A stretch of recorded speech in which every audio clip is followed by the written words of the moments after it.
Entre finales de los años 50 y mediados de los 70, la Unión Soviética produjo aproximadamente 90.000 MBTs o carros de combate principales de los modelos T-54-55 y T-62 para uso nacional. En comparación, entre 1960 y 1983, la Chrysler, en Estados Unidos, produjo solo 15.000 tanques M60 en la Detroit Arsenal Tank Plant, DATP, la primera planta de fabricación orientada a la producción en masa de carros de combate en los Estados Unidos. Con perfiles más bajos, diseños sencillos y cañones letales de alta velocidad, las máquinas soviéticas eran en general menos caras y más fáciles de fabricar que sus homólogas occidentales. Dependiendo del modelo y el equipamiento, los tanques soviéticos solían costar menos de 2 millones de dólares en dinero actual, mientras que cada M60 costaba casi el doble. A mediados de los años 60, los M60 estadounidenses y los Leopard 1 alemanes constituían el grueso de la fuerza blindada con la que se esperaba contrarrestar a los soviéticos si se desataba el infierno. Estaban armados con cañones estriados de 105 milímetros derivados del exitoso cañón británico Royal Ordnance L7. Sin embargo, la siguiente generación de tanques soviéticos tenía un blindaje más grueso y nuevos cañones de 115 milímetros de ánima lisa con mayor alcance y mejor poder de penetración. Se asumía comúnmente que los tanques occidentales eran tecnológicamente superiores y que este hecho por sí solo anularía la superioridad numérica soviética. Pero durante un tiempo esto pudo haber sido una ilusión por parte de los países de la OTAN. En el caso de una guerra que hubiera implicado enormes formaciones de carros de combate abalanzándose unos contra otros a través de las llanuras de Europa occidental, muchos vehículos blindados soviéticos habrían sido tan capaces como sus rivales, y en algunos aspectos incluso superiores. No es de extrañar que el desarrollo de un nuevo carro de combate principal fuera una prioridad en Occidente. Pero en lugar de hacerlo solos, Estados Unidos y Alemania Occidental se unieron para desarrollar un supertanque que cambiaría las reglas del juego. Sí, amigos de Megaprojects, estamos hablando del MBT-70. El MBT-70, que pesaba unas 54 toneladas, contaba con un revolucionario sistema de suspensión neumática y un enorme cañón de doble uso con lanzamisiles de 152 milímetros. Esto supuso un enorme cambio con respecto al diseño de los tanques de la época. Además de tener la silueta más baja que cualquier tanque contemporáneo, toda la tripulación de 3 hombres se alojaba dentro de la gran torreta plana para mejorar la eficiencia y la supervivencia. Al principio, el MBT-70 parecía una máquina de combate imbatible a nivel mundial y podría haber influido en el resultado de cualquier batalla en la que hubiera participado, excepto por un importante detalle: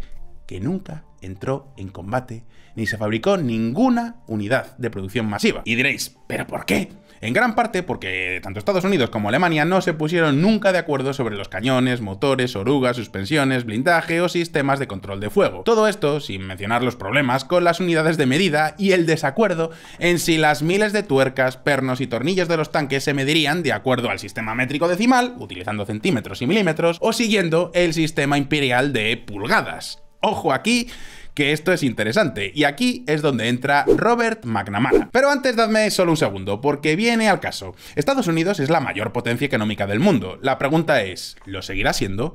No crees que es una pregunta menor. En los últimos años, muchos analistas han puesto en duda que la supremacía de Estados Unidos pueda durar, entre otras cosas, por la emergencia de China. Pero ¿y si estuviera ocurriendo exactamente lo contrario? Que Estados Unidos está incrementando su dominio económico aún más de lo que ya tiene. Si quieres saber más sobre esta cuestión, nuestros amigos de Si lo hubiera sabido nos dan 5 claves a tener muy en cuenta. Os dejo el enlace en la descripción. Y ahora sí, vamos con nuestra historia de hoy.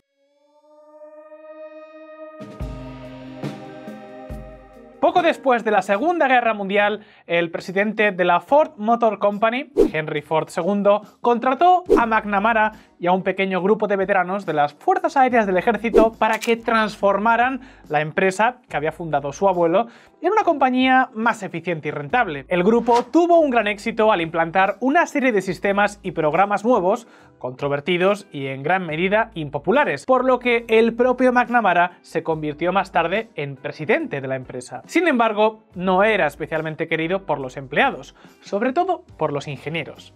Ellos, y casi todo el mundo, lo veían como un insufrible microgestor y un tacaño, cuyos principales objetivos eran reducir costes y acelerar los tiempos de desarrollo, a menudo a expensas de sólidos principios de ingeniería e incluso del sentido común. Más tarde, como secretario de Defensa de los Estados Unidos, en los años 60, McNamara aplicó estos mismos métodos al desarrollo y la adquisición de equipos militares en Estados Unidos, a menudo con resultados poco favorables, como fue el caso del F-111 de la McDonnell Douglas, una constructora estadounidense y contratista de defensa de aviones. Según McNamara, otro problema evidente que necesitaba una solución urgente era que los distintos países de la OTAN disponían de cientos cientos de sistemas de armamento diferentes, casi todos ellos carentes de diseños, piezas y municiones comunes. Esto significaba que se desperdiciaban enormes cantidades de tiempo y dinero en el desarrollo de sistemas similares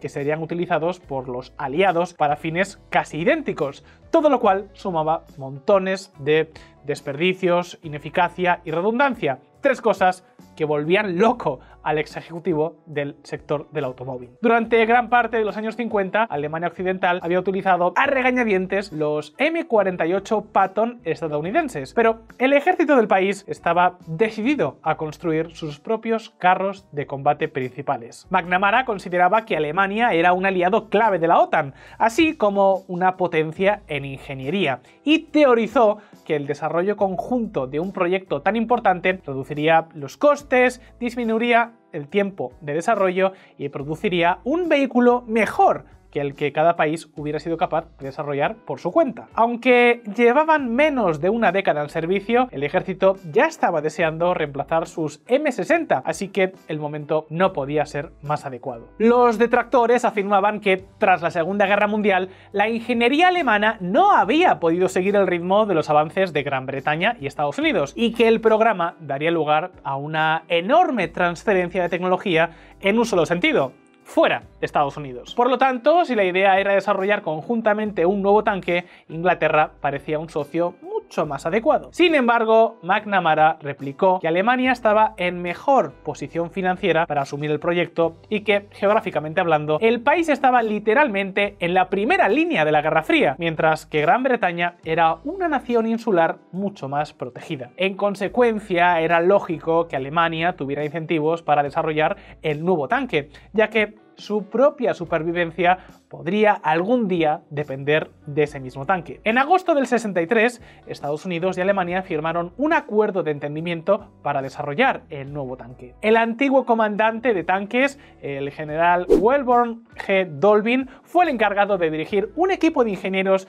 de los fabricantes de automóviles estadounidenses Chrysler, General Motors y Ford, mientras que Alemania se formó una corporación de desarrollo semi-privada para supervisar el proyecto. Para garantizar que cada equipo tuviera una aportación adecuada, se decidió que la primera fase de desarrollo tendría lugar en Alemania, tras lo cual todos harían las maletas y se trasladarían a los Estados Unidos. Irónicamente, cuando estaban en Alemania, los estadounidenses dirigían el proyecto y los papeles se invertían cuando los alemanes estaban en América. Como se suele decir, ¿qué podía salir mal?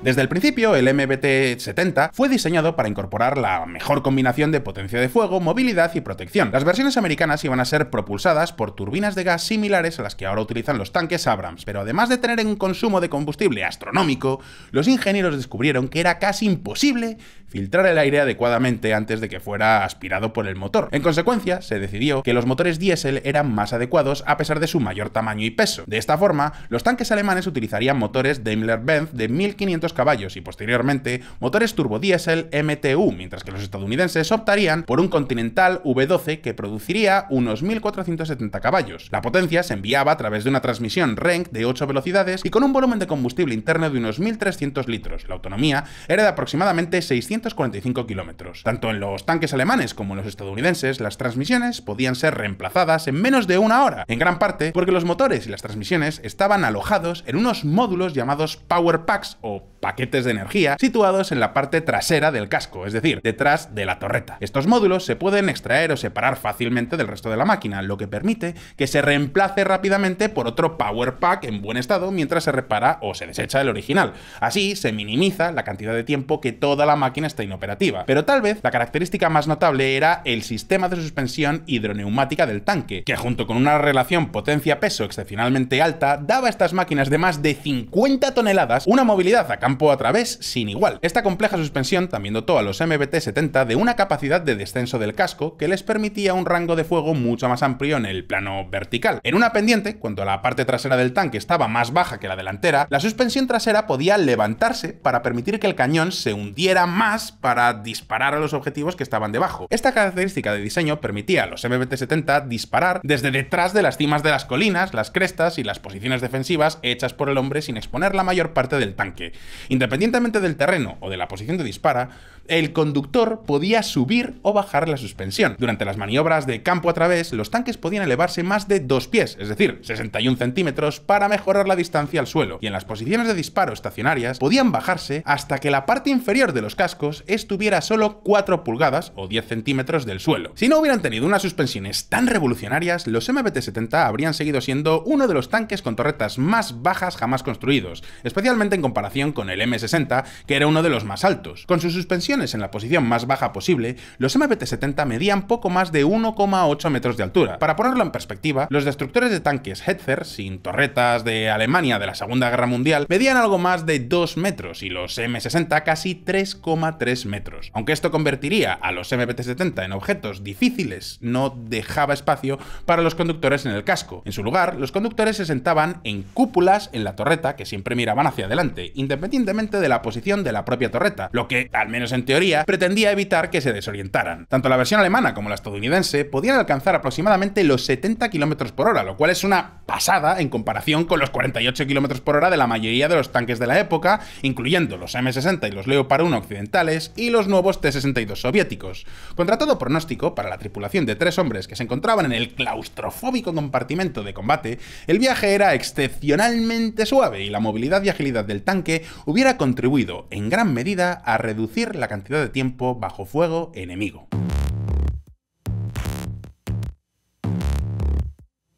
Como armamento principal, los MBT-70 contaban con cañones estabilizados XM150 de 152 mm capaces de disparar rondas estándar y misiles guiados Shilela. Los XM150 eran variantes mejoradas de cañón largo de los XM81 utilizados en los tanques ligeros M551 Sheridan, y esta capacidad de disparar múltiples tipos de munición habría dado a los MBT una enorme ventaja sobre los tanques soviéticos a los que probablemente se enfrentarían en combate. Durante los 60, el alcance efectivo máximo de la mayoría de los cañones de tanque de 100, 105 y 115 milímetros era de entre 1830 y 2280 metros. Los cañones XM150 tenían un alcance ligeramente superior al de sus predecesores y podían disparar varios tipos de munición, como la HE, explosiva de alta potencia, la Shrapnel antipersona y la perforante APDS, esta última con una nueva aleación de tungsteno mucho más densa que permitía a los proyectiles penetrar en blindajes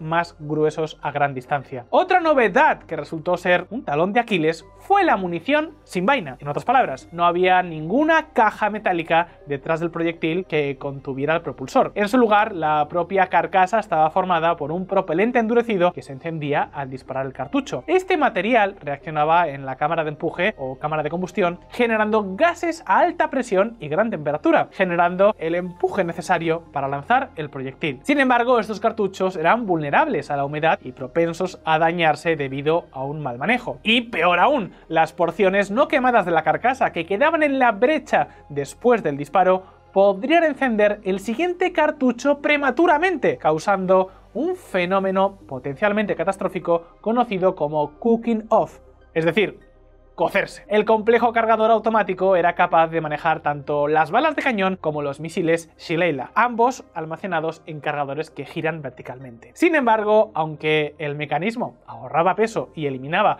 la necesidad de un cargador específico, nunca se consideró tan fiable como un ser humano real introduciendo las balas en la brecha. En condiciones óptimas, la cadencia de fuego era de unos 12 disparos por minuto, y en caso de mal funcionamiento del cargador automático, la tripulación podía cargar el arma manualmente, aunque la cadencia de fuego bajaría a unos 2 disparos por minuto. El cañón tenía sus inconvenientes, pero se consideraba probable que en los campos de batalla modernos los enfrentamientos entre blindados se produjeran a distancias mucho mayores de las que los cañones eran capaces de disparar. Con su capacidad para disparar misiles guiados, los MBT-70 podrían haber destruido vehículos enemigos desde una distancia de hasta 3050 metros. El armamento secundario consistía en un cañón automático de 20 milímetros controlado a distancia para para utilizarlo contra aviones, tropas, estructuras y vehículos ligeramente blindados. Sin embargo, los cañones resultaron tener un manejo tan tedioso que las tripulaciones no los tuvieron en cuenta. Los MBT-70 también contaban con ametralladoras de calibre 30, montadas coaxialmente junto al cañón principal para la defensa cuerpo a cuerpo. En total, cada vehículo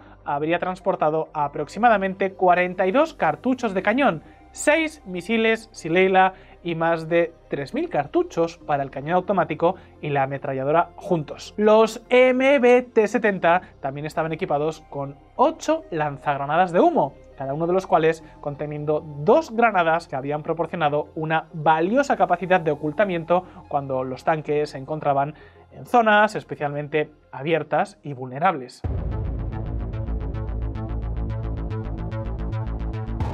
La parte frontal del casco y la torreta del MBT-70 estaban protegidos por un blindaje espaciado formado por múltiples placas de entre 20 y 40 milímetros de espesor. La más extensa de estas era un blindaje de alto rendimiento, HPA, desarrollado en Estados Unidos a mediados de los años 60. Aunque su composición era un secreto muy bien guardado en su momento, ahora se sabe que además de acero, el HPA contenía un 9% de níquel y un 4% de cobalto, que se forjaron en una aleación relativamente ligera y resistente mediante un proceso conocido como fundición por arco al vacío. En la parte superior del casco había una parte con inclinación hacia abajo, cuyo blindaje era capaz de resistir los disparos de sabot perforantes soviéticos desde una distancia de hasta 800 metros. En el interior, las tripulaciones estaban separadas de la munición del compartimento del motor en la parte trasera y del depósito de combustible de goma en la parte delantera por una serie de mamparas blindadas tanto en el casco como en la torreta. Sin embargo, como el suelo del compartimento del motor era de aluminio para ahorrar peso, los MBT-70 habrían sido especialmente vulnerables a las minas, aunque estaban equipados con un blindaje antirradiación de polietileno para proteger a las tripulaciones contra los pulsos electromagnéticos y los agentes químicos, biológicos y nucleares presentes en la atmósfera.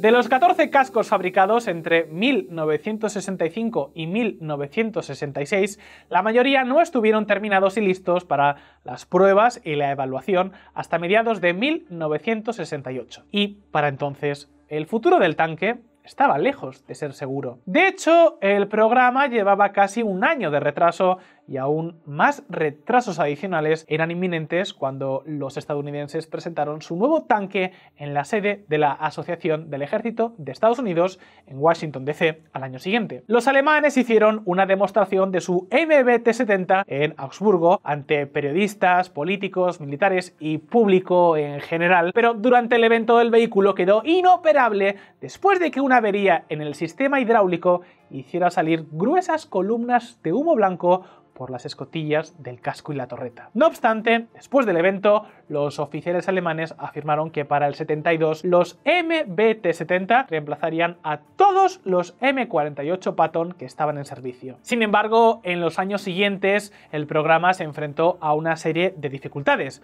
muchas de ellas derivadas de los intereses y los requisitos contrapuestos de las dos partes, la alemana y la estadounidense. Los conductores se quejaban cada vez más de que se desorientaban gravemente al girar la torreta. Y lo que es más importante, el sistema de cañones y misiles estaba resultando mucho más caro y problemático de lo esperado. Finalmente, Alemania decidió desechar el XM150 por completo y sustituirlo por un cañón Rheinmetall de 120 mm de ánima lisa, muy parecido al que se utiliza hoy en día en los tanques Abrams y Leopard. Además, como suele ocurrir en el desarrollo de tanques y vehículos blindados, el MBT-70 resultaba más pesado de lo previsto inicialmente. El aumento de 50 a 54 toneladas supuso la necesidad de realizar costosos y prolongados rediseños, pero al final esto fue solo un síntoma de los verdaderos problemas, que el proyecto era demasiado ambicioso, dependía demasiado de la cooperación internacional e incorporaba demasiada tecnología no probada. Y luego estaba el coste.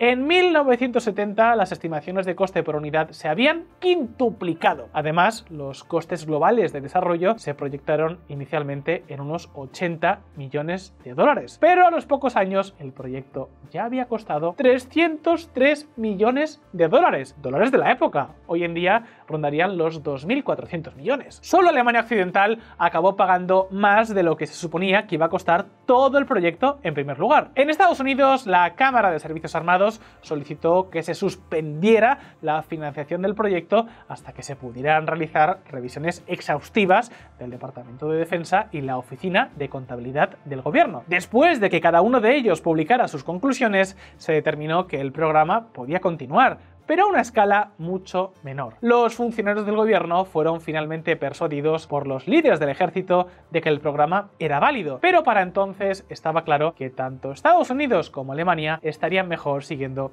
sus propios caminos. Poco después de su finalización, Alemania comenzó a desarrollar el tanque Keiler, que más tarde se convertiría en el hoy famoso Leopard 2. Designado originalmente como XM803, en Estados Unidos se empezó a trabajar en la conversión de los MBT-70 existentes en alternativas de bajo coste que utilizaban únicamente componentes de fabricación estadounidense. El Congreso esperaba así reducir significativamente el coste por tanque, cambiando a un blindaje de acero menos caro, utilizando un cañón convencional y simplificando o eliminando por completo la eficaz pero poco fiable suspensión. General Motors recibió un contrato de 16 millones y medio de dólares, unos 130 de la actualidad, para desarrollar el carro de combate en el verano del 71. Pero, a pesar de estos compromisos, al poco tiempo de comenzar el desarrollo, el diseño del XM803 empezó a coincidir con el del MBT-70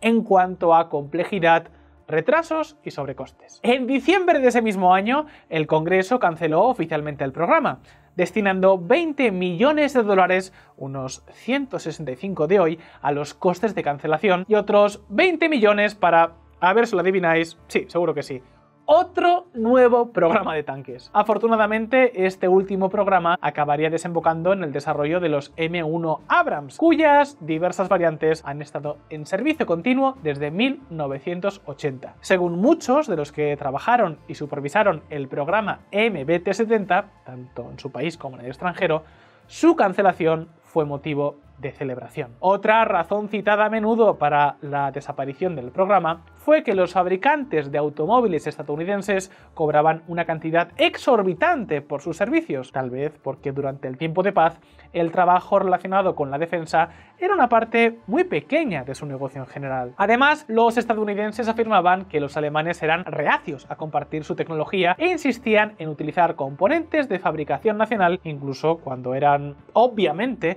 inferiores a los fabricados en América. Por su parte, los alemanes decían lo mismo de los yanquis, y al final probablemente ambos hasta tenían razón. Ahora los alemanes y los estadounidenses tienen sus propios carros de combate principales, el Leopard y el M1 respectivamente. Dado que cada uno de ellos se desarrolló de forma independiente, si no les va bien contra los adversarios en la batalla, los países no tienen a nadie a quien culpar, sino a sí mismos. Y quizás así es como debería ser. Pero llegamos hasta aquí, turno para ti. ¿Te imaginas conduciendo uno de estos gigantes? Queridos amigos, si este vídeo os ha resultado interesante, no olvidéis darle al botón de like y suscribiros a Megaprojects. Un saludo y hasta la próxima.